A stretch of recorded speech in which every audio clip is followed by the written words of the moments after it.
Sir. ಏನು video ಮಾಡ್ತಿದ್ಯಾ? ಇದು ಪ್ರೂಫ್ ಬೇಕೇ ಬೇಕು ಅಪ್ಲೋಡ್ ಮಾಡೋಕ್ಕೆ. ಯಾಕೆಂದ್ರೆ ನಾವು ರೆಸ್ಕ್ಯೂ ಮಾಡ್ತಾ ಇದೀವಲ್ಲ ಸರ್. ಈಗ ಅವರು ಬಂದಿದ್ದಾರೆ ತಗೊಂಡೋಗ್ಬೇಕು ಅಂತ, ನಾವು ಅದಕ್ಕೆ ಅದನ್ನ ಫ್ರೀಯಾಗಿ ನೀನು ಬಾ ಫೇಸ್ಬುಕ್ ಓಕೆನಾ ಸರ್? ಓಕೆ ಯಾಕೆ ಸರ್? ಇರಿ ಸರ್, ಸರ್ ಇಲ್ಲ ಇರ್ಲಿ. ಏನು ಸರ್? ಹೌದಾ ಸರ್? ಇರಿ ಸರ್. ಏನು ಸರ್ ನಿನಗೆ ಏನು ಮಾಡಿದೆ ಸರ್? ಅಲ್ಲ ಸರ್, ಏನು ಮಾಡ್ತಿದ್ದೀಯ ನೀನು? ನೀವು ಅಷ್ಟು ಮಂದಿ ಸಾಕಾಗಿಲ್ಲ ಗೊತ್ತಾ ನಿಮಗೆ? ಮಾತಾಡಬೇಡಿ ಸರ್, ದಯವಿಟ್ಟು ನೀವು ಮಾತಾಡಬೇಡಿ ಸರ್. ಬಾಬಾ ಈ ಕಡೆ ಬರೋ, ಫಸ್ಟ್ ಟೈಮ್ ಇದು ಕಡೆ ಬರೋ ಬಂಗಾರಿಗೆ ಬರೋ. ಏನ್ ಮಾಡ್ತಿಲ್ಲ 2 ಗಂಟೆ ರಾತ್ರಿಗೆ ಹೋಗಿ ಅವ್ರ ರಕ್ಷಣೆ ಮಾಡ್ತಾನ್ರಿ. ನನ್ನ ಮಗ ಹುಷಾರಿದ್ದ ಲೈಫ್ ಅಂಡ್ ಕೆಲಸ ಮಾಡ್ತಾನ್ರಿ.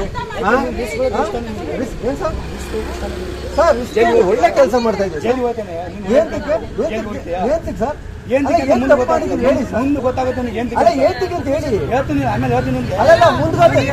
ಜೈಲಿಗೆ ಹೋಗ್ತೀವಂತೆ ನಾವು, ಅವ್ರು ಹೇಳ್ತಾ ಇದಾರೆ. ನಾವೇನ್ ತಪ್ಪು ಮಾಡಿಲ್ಲ.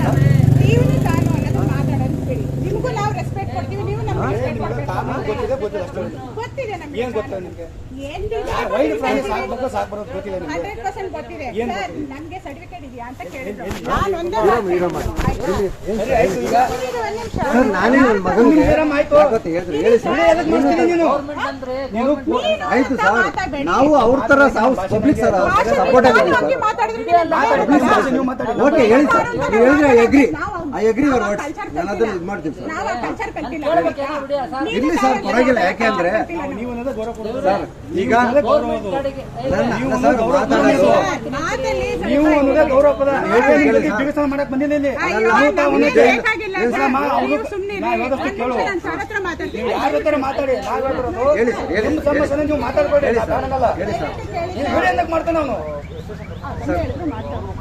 ಸರ್ ನಾನೇ ಬಿಡಿ ಸರ್. ಈಗ ನಾನು ಅದನ್ನ ಇಲ್ಲಿ ಹೇಳಿ ಸರ್, ಹೇಳಿ ಸರ್,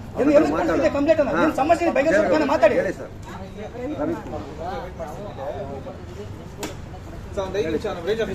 ಅವರು ಜೊತೆಗೆ ನಾವು ಇದಾದ್ರೆ 15 ಸುಮ್ಮನೆ ಆಗಿದ್ವಿ ಅವತ್ತಿಂದ. ಇಲ್ಲಿ ಬಿಡಿ ಸರ್, ಹೇಳಿ ಸರ್. ಸರ್ ಕೆಲಸಕ್ಕೆ ಏನ್ ಗೊತ್ತಾ ಸರ್, ವಿಡಿಯೋ ಮಾಡೋದು. ಯಾಕೆಂದ್ರೆ ನಾವೀಗ ಕೊಡ್ತಾ ಇದೀವಿ ಅಂತ ಹೇಳಿದ್ರೆ ಈಗ ನಿಮ್ಮ ಮುಖಾಂತರ ನಾವ್ ಏನೇನ್ ಕೊಂಡ್ವಿ ಗೊತ್ತಾ ಸರ್? ಒಬ್ರು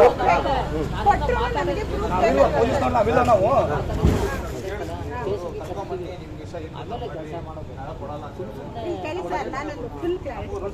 ಅದು ಇವಾಗ ಒಂದು 3-4 ಮಂತ್ಸ್ ಮುಂದೆ ಒಂದು ನಾಯಿ ಕಚ್ಚಿತ್ತು. ಫುಲ್ ಪುಕ್ಕ ಎಲ್ಲ ಈಚೆ ಬಂದ್ಬಿಟ್ಟಿತ್ತು, ಪುಕ್ಕನೇ ಇರ್ಲಿಲ್ಲ ಅದಕ್ಕೆ. ಈಗ ಯಾರೋ ಒಂದು ಸ್ಟೂಡೆಂಟ್ ಚಿಕ್ಕ ಮಕ್ಕಳು ಬಂದು ಈ ತರ ಒಂದು ನಾನು ಅಂದ್ರೆ ಅದನ್ನ ಯಾರಿಗಾರು ರಿಲೇಟೆಡ್ ಆಗಿ ಕಾಲ್ ಮಾಡಿ ಒಂದೇ ಒಂದು ನಿಮಿಷ ಮಾತಾಡ್ತಿತ್ತು. ಆಯ್ತಾ, ಅದು ಏನಾಯ್ತು, ಅದು ತಂದು ಇಲ್ಲೇ ತಂದು ಕೊಟ್ಬಿಟ್ರು ಹುಡುಗರು ಅದನ್ನ. ಸರಿ, ಅದನ್ನ ಏನ್ ಮಾಡಿದ್ವಿ, ಡಾಕ್ಟರ್ಗೆ ಏನ್ ಟ್ರೀಟ್ಮೆಂಟ್ ಮಾಡ್ಬೇಕು ಮಾಡ್ತಿದ್ವಿ, ಅದನ್ನ ಊಟ ಕೊಡ್ತಾ ಇದ್ವಿ. ಒಂದ್ಸಲ ಬಿಟ್ವಿ, ವಾಪಸ್ ಇಲ್ಲೇ ಬಂದು ಕುತ್ಕೊಂತು. ಆಯ್ತಾ, ಹಾಗಾಗಿ ಅದನ್ನ ಮತ್ತೆ ಇನ್ನೂ ಅದಕ್ಕೆ ರಕ್ಷೆ ಬಂತಿಲ್ಲ ಅನ್ನೋ ಕಾರಣಕ್ಕೋಸ್ಕರ ಇಟ್ಕೊಂಡಿದೀವಿ ಅಷ್ಟೇ. ಅದನ್ನ ಇಟ್ಕೊಳ್ಳೋ ಉದ್ದೇಶ ಇಲ್ಲ ನಮಗೆ. ಇನ್ನು 2-3 ಡೇಸ್ ಅಲ್ಲಿ ಆರಾಮಾಗಿ ಅದು ಇಷ್ಟೇ ಮುಗಿತಲ್ವಾ? ಇಷ್ಟೇ ಜನ ಸಮಸ್ಯೆ ಅದು ಸರಿ ಹೋಗೋದು, ಮುಂದೆ ಕೊಡೋದು ಆಮೇಲೆ ಮಾತುಕತೆ. ಅವನು ಬಂದು ಏಕದಮ್ಮೆ ಗೌರ್ಮೆಂಟ್ ವೆಹಿಕಲ್ನ ನಮ್ಮನ್ನೆಲ್ಲ ವಿಡಿಯೋ ಮಾಡ್ತಾನೆ. ಏನ್ ಕಥನಕ್ಕೆ ಬಂದಿದಾವ ಇಲ್ಲಿ ವಿಡಿಯೋ ಮಾಡಕ್ಕೆ? ನಾವು ಎದಕ್ಕೆ ಮಾತಾಡ್ತಾನೆ ವಿಡಿಯೋ? ಅವನು ಬಂದಿರೋ ಸಮಸ್ಯೆ ಏನಕ್ಕೆ ಮತ್ತೆ ಇನ್ನೇನು ಮತ್ತೆ ವಿಡಿಯೋ ಮಾಡಿ ಅಪ್ಲೋಡ್ ಮಾಡ್ತಾನೆ ಯೂಟ್ಯೂಬ್ಗೆ. ಬುದ್ಧಿ ಇಲ್ಲ ಅವನಿಗೆ. ಏನ್ ಹೇಳಿದ ನಮ್ಮ ಮುಂದೆ ಹೇಳ್ತಾನೆ, ನಮ್ಮದೆಲ್ಲ ಮಾಡ್ಕೊತಾನೆ. ತಪ್ಪಲ್ವ ಅದು ಮಾಡೋದು? ನಿಮ್ಮ ಸಮಸ್ಯೆನ ನೀವು ಹೇಳ್ಬೇಕಿಲ್ಲಿ. ಹಿಂಗ್ ಹೆಲ್ಪ್ ಮಾಡಿದ್ವಿ, ಅದು ಬಿದ್ದಿತ್ತು, ನಾವೇ ತಂದು ರೆಸ್ಕ್ಯೂ ಮಾಡಿದೀವಿ, ಸಾಕಿದೀವಿ, ಕೊಡ್ತೀವಿ ಸರ್. ಒಂದ್ 2-3 ಅಂತ ಇಷ್ಟೇ ಸಮಸ್ಯೆ ಆಗಿರೋದು. ಮತ್ತೆ ಯಾಕೆ ಕವರ್ ಮಾಡ್ಕೋತೀರಾ ಮತ್ತೆ ನೀವು? ಕೊಡಿಲಿ ಮೊಬೈಲ್, ಕೊಡಿಲಿ ಮೊಬೈಲ್ ಕೊಡಿಲಿ. ಮಾಡೋದಿಲ್ಲ ಸರ್, ಏನ್ ಮಾಡೋದಿಲ್ಲ. ಅಪ್ಲೋಡ್ ಮಾಡಿದ್ಮೇಲೆ ಹೇಳ್ತೀನಿ ಗೊತ್ತಾಯ್ತಾ? ಅವೆಲ್ಲ ಮಾಡಂಗಿಲ್ಲ ಗೊತ್ತಾಯ್ತಾ ನಿಮ್ಗೆ? ಮಾಡಿರೋನು ಸುಮ್ಮನೆ ಇರಬೇಕು. ಯೂಟ್ಯೂಬ್ ಅಪ್ಲೋಡ್ ಮಾಡ್ತಂತ ಹೇಳ್ತಾನೆ. ಅವ್ನು ಹೇಳ್ತು, ನಮ್ಮದೆಲ್ಲ ಮಾಡ್ಕೊತಾನೆ. ಅವ್ನು ಅಪ್ಲೋಡ್ ಮಾಡ್ಕೊಂಡ್ರೆ ನೀವು ಎಲ್ಲೇ ನೀವು ಅಪ್ಲೋಡ್ ಮಾಡಿದ್ದೀರಾ, ಎಲ್ಲಿಂದ ಕಂಪ್ಲೇಂಟ್ ಬಂದಿದೆ ಎಲ್ಲ ನಾವು ಕೊಡ್ತೀವಿ. ಸ್ಟಾರ್ಟಿಂಗ್ ಬಂದಾಗ ನಾವು ಕರೆಕ್ಟಾಗಿ ನಾವು ಏನ್ ಅರ್ಥ ಮಾತಾಡಿದ್ರೆ ಬೇರೆ ತರ ವಿಡಿಯೋ ಮಾಡ್ಕೊಂಡ್ರೆ ಅವ್ನು ಮಾಡ್ಕೋಬಹುದು ಅಲ್ವಾ? ಮತ್ತೆ ನಮ್ದು ಯಾಕೆ ಮಾಡ್ಕೋತೀರಿ ನೀವು? ಯೂಟ್ಯೂಬ್ ಅಂತ ಹೆಂಗ್ ಕೊಡಕ್ಕಾಗುತ್ತೆ? ಯೂಟ್ಯೂಬ್ ರವಿಕುಮಾರ್ ಎಂಗೌಡ ಅಂತಿದೆ ನೋಡಿ, ಹಾಕಿದ್ಮೇಲೆ ಮಾತಾಡಿ. ಇವಾಗ ನಾನೇನು ಮಾತಾಡ ಅದು ಮಾಡೋದೇ ಏನಕ್ಕೆ ಅಂತ ಕೊಡಿ ಮೊಬೈಲ್ ಕೊಡಿ ಲೇಟ್ ಮಾಡೋಣ ಅವ್ನ ಬೇಕಾದ್ರೆ ಮಾಡ್ಕೋ ಅವ್ನ ಬೇಕಾದ್ರೆ ಮಾಡ್ಕೋ ಕೊಡೋ ಮಾಡ್ಕೋ ಏ ಮೊಬೈಲ್ ಕೊಡಿ ಫಸ್ಟ್ ಅದನ್ನ ಕೊಡಲಿ ಮಾಡಿ ನಾ ಮಾಡ್ತೀನಿ ಕೊಡಲಿ ಮೊಬೈಲ್ ಕೊಡಿ ಫಸ್ಟ್ ಮೊಬೈಲ್ ಕೊಡು ಮೊಬೈಲ್ ಕೊಡು ಇಲ್ಲ ನಾ ಕರ್ಕೊಂಡು ಮುಂದಿಸ್ಕೊಂಡು ಹೇಳ್ತೀನಿ ಸರ್ ಜೈಲು ಅದಂತಲ್ಲ ನಾನು ನಿಮ್ಮ ಎದುರಿಗೆ ಡಿಲೀಟ್ ಮಾಡ್ತೀನಿ. ಜೈ ಶ್ರೀರಾಮ್.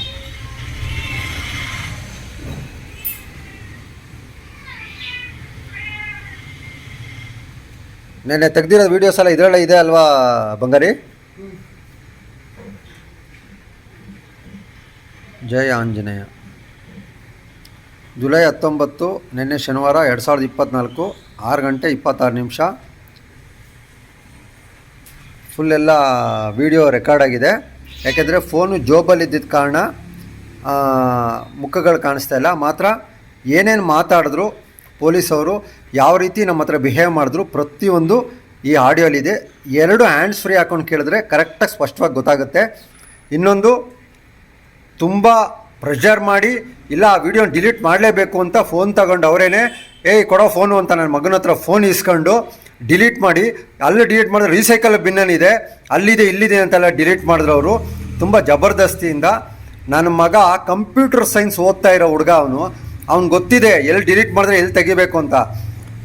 ಈಗ ಫೋನ್ ವೀಡಿಯೋ ಮಾಡೋಂಗಿಲ್ಲ ನಮ್ಮ ಪರ್ಮಿಷನ್ ಇಲ್ಲದೆ ಅಂತ ಹೇಳಿದ್ರು. ಆದರೆ ನಾನೇ ನನ್ನ ಮಗನಿಗೆ, ಯಾಕೆ ಅಂದರೆ ಏನು ಎತ್ತ ಗೊತ್ತಿಲ್ಲ, ನಾವು ಒಂದು ರಕ್ಷಣೆ ಮಾಡಿರೋ ಹಕ್ಕಿನ ಸಾಕ್ತಾ ಇದ್ವಿ. ಇಮಿಡಿಯೇಟ್ ಯಾರೋ ಇಬ್ಬರು ಬಂದರು, ತುಂಬ ದರ್ಪದಿಂದ ಮಾತಾಡಿದ್ರು. ಇವ್ರು ಯಾರು ಅಂತ ಗೊತ್ತಿಲ್ಲ, ನಾವು ನಿಮ್ಗೆ ಕೊಡಲ್ಲ ಹಂಗೆ ಹಿಂಗೆ ಅಂತ ಹೇಳಿದ್ವಿ. ನಾವು ಅದನ್ನು ಇನ್ನೊಂದು 3-4 ದಿವಸ ರಕ್ಷಣೆ ಮಾಡಿರೋದನ್ನ ಆರಾಮಾಗೆ ಆ ಪಕ್ಷಿನ ಆರ್ಬಿಡ್ತೀವಿ, ನಿಮ್ಗೆ ಕೊಡಲ್ಲ ಅಂತ ಹೇಳಿದ್ವಿ. ಹೌದಾ ಕೊಡಲ್ವಾ, ಆಯ್ತಿರಿ ನಮ್ಮ ಆಫೀಸರ್ ಬರ್ತಾರೆ ಅವರು ಇವರು ಅಂತ ಯಾರಿಗೋ ಫೋನ್ ಮಾಡಿದ್ರು. ಆಮೇಲೆ ಹೊಯ್ಸಳದವ್ರನ್ನ ಕೂಡ ಅವರೇ ಕರೆಸಿದ್ರು. ಆದರೆ ಹೊಯ್ಸಳದವರು ಬಂದಿದ್ದರಲ್ಲಿ ಪಾಪ ನಿಜವಾಗ್ಲೂ ಗಂಗರಾಜ್ ಅವ್ರ ಬಗ್ಗೆ ಒಳ್ಳೇದು ಹೇಳಬೇಕು. ಯಾಕಂದರೆ ಅವರು ತುಂಬ ವಿನಯವಾಗಿ ಮಾತಾಡಿದ್ರು. ಆದರೆ ಇನ್ನೊಬ್ಬರು ಇದ್ದಾರಲ್ಲ ಸುರೇಶ್ BM ಗೊತ್ತಿಲ್ಲ, ಅವ್ರು ಡ್ರೈವರ್ ಸೀಟಿಂದ ಬಂದವರು, ಅವರು ಬರೀ ನೀನು ತಾನು ಅಂತಾನೆ ಮಾತಾಡಿದ್ದು ಹಂಸಾ ಮೇಡಮ್ಮು ಮತ್ತು ನನಗೆ. ಅದೆಲ್ಲ ಫುಟೇಜಸ್ ಈ ವಿಡಿಯೋಲಿದೆ, ದಯವಿಟ್ಟು ಕೇಳಿ. ಯಾಕೆಂದರೆ ಒಬ್ಬರು ಪೊಲೀಸ್ ಅಧಿಕಾರಿಯಾಗಿ ಇನ್ನೊಂದು respect, every person has respect, ಪ್ರತಿಯೊಬ್ಬರಿಗೂ ಇರುತ್ತೆ ಸೆಲ್ಫ್ ರೆಸ್ಪೆಕ್ಟು, ಮರ್ಯಾದೆನ ಕೊಟ್ಟು ತಗೋಬೇಕು. ನಾವು ನಿಮ್ಮಂಗೆ ರಕ್ಷಕರು ಸರ್, ನೀವು ಕೆಲಸ ಮಾಡ್ತಾಯಿದ್ದೀರಿ, ನಿಮ್ಗೆ ಸಂಬಳ ಸಿಗುತ್ತೆ. ನಾವು ಉಚಿತವಾಗಿ ಕೆಲಸ ಮಾಡ್ತಾ ಇರೋರು ಸ್ವಂತ ದುಡಿಮೆಯಿಂದ. ಆಮೇಲೆ ಅಲ್ಲಿ ಯಾರೋ ಒಬ್ಬ ಅಯೋಗ್ಯ ನನ್ನ ಕಿವಿಗೆ ಬಿತ್ತು ಅಂದ, ಶತ ಅಯೋಗ್ಯ ಅವನು.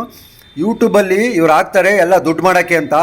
ನಾಲಾಯಕ್ ನಾಚಿಕೆ ಇಲ್ಲ ಅವನಿಗೆ, ಅಯೋಗ್ಯ ಅವನು ಯಾವನೋ ಮಾತಾಡ್ದವನು. ಯೂಟ್ಯೂಬಲ್ಲಿ ನಾನು ಸುಮಾರು 1000 ವೀಡಿಯೋ ಶೇರ್ ಮಾಡಿದ್ದೀನಿ.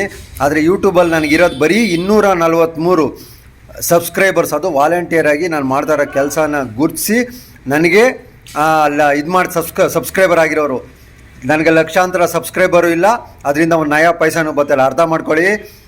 ಎಷ್ಟು ತಿಂಗಳಿಂದ ನಾನು ಬಾಡಿಗೆ ಕಟ್ಟಿಲ್ಲ, ಎಷ್ಟು ಸಾಲ ಇದೆ, ಸಾಲ ಸೋಲ ಮಾಡಿ ಪ್ರಾಣಿ ಪಕ್ಷಿಗಳನ್ನ ರಕ್ಷಣೆ ಮಾಡ್ತಾಯಿದ್ದೀನಿ. ಎಲ್ಲಾದರೂ ಒಂದು ಪ್ರಾಣಿಗೆ ಹುಷಾರಿಲ್ಲ ಅಂದರೆ ಸಾಲ ಮಾಡಾದರೂ ಹೋಗಿ ಅದನ್ನು ಹುಷಾರು ಮಾಡ್ತಾ ಬರ್ತಾಯಿದ್ದೀವಿ. ಇದು ನಾವು ಮಾಡ್ತಾ ಇರೋ ಕೆಲಸ, ದಯವಿಟ್ಟು ಅರ್ಥ ಮಾಡ್ಕೊಳ್ಳಿ. ಅದು ಯಾರೋ ಅವ್ನು ಹೇಳಿದ್ನಲ್ಲ ಅಯೋಗ್ಯ, ಅವ್ನು ವೀಡಿಯೋ ನೋಡ್ತಾ ಇದ್ರೆ ಗೊತ್ತಾಗಬೇಕು ಅವನಿಗೆ ನಾವೇನು ಕೆಲಸ ಮಾಡ್ತಾಯಿದ್ವಿ ಅಂತ. ವೈಯಕ್ತಿಕವಾಗಿ ಕೆಲಸ ಮಾಡ್ತಾ ಇರೋದು. ನಿನಗೆ ಗೊತ್ತಿಲ್ಲ ಅಂದರೆ ಫೇಸ್ಬುಕ್ಕು ಇನ್ಸ್ಟಾಗ್ರಾಮು ನೋಡಪ್ಪ, ನನ್ನ ಮೇಯ್ನ್ ಅದರಲ್ಲೇ ಕೋಟ್ಯಾಂತರ ಜನ ನೋಡ್ತಾ ಇರೋದು ನಾನು ಮಾಡ್ತಾ ಇರೋ ಕೆಲಸ. ಇನ್ನೊಂದು ನಾನು ಮುಖ್ಯವಾಗಿ ಫೇಸ್ಬುಕ್ ಇನ್ಸ್ಟಾಗ್ರಾಮ್ ಯೂಟ್ಯೂಬಲ್ಲಿ ಶೇರ್ ಮಾಡ್ತಾ ಇರೋದು ಯಾಕೆ ಗೊತ್ತಾ, ನಮ್ಮದು ಲ್ಯಾಪ್ಟಾಪು ಫೋನೆಲ್ಲ ತುಂಬೋಗಿದೆಯಪ್ಪ 1000 ವೀಡಿಯೋಸ್ ಆಗಿ. ಅದನ್ನು ಒಂದು ಕಡೆ ಶೇಖರಣೆ ಆಗಿರಲಿ ಅಂತ ಅಲ್ಲಿ ಶೇರ್ ಮಾಡ್ತಾಯಿದ್ದೀನಿ. ಇನ್ನೊಂದು ಬೇರೆಯೊಬ್ಬರು ದೊಡ್ಡ ದೊಡ್ಡ ಕೆಲಸ ಮಾಡಿರೋ ಪ್ರೇರಣೆಯಿಂದ ನಾವು ಈ ಕೆಲಸ ಮಾಡ್ತಾಯಿದ್ದೀವಿ. ನಾವು ಮಾಡ್ತಾಯಿದ್ದೀನಿ ಅಂತ ತೋರಿಸ್ಕೊಳ್ಳೋದಕ್ಕಲ್ಲ, ಅರ್ಥ ಮಾಡ್ಕೊಳ್ಳಿ. ಇನ್ನೊಂದು ನಮ್ಮಂಗೆ ಬೇರೆ 4 ಜನ ಒಳ್ಳೊಳ್ಳೆ ಕೆಲಸ ಮಾಡಲಿ ಅಂತ ನಾವು ಮಾಡ್ತಾ ಇರೋದು, ದಯವಿಟ್ಟು ಅರ್ಥ ಮಾಡ್ಕೋಬೇಕು. ದಯವಿಟ್ಟು ಬಂಧುಗಳೇ, ಈ ವಿಡಿಯೋ ಕೊನೆಯಲ್ಲಿ ಕ್ಲಿಯರಿಟಿ ಇದೆ. ಅವರು ಪೊಲೀಸವರು ಯಾವ್ದು ರೀತಿ ಮಾತಾಡಿದ್ದಾರೆ ಅದನ್ನು ಕೇಳಿ. ಜೈ ಶ್ರೀರಾಮ್.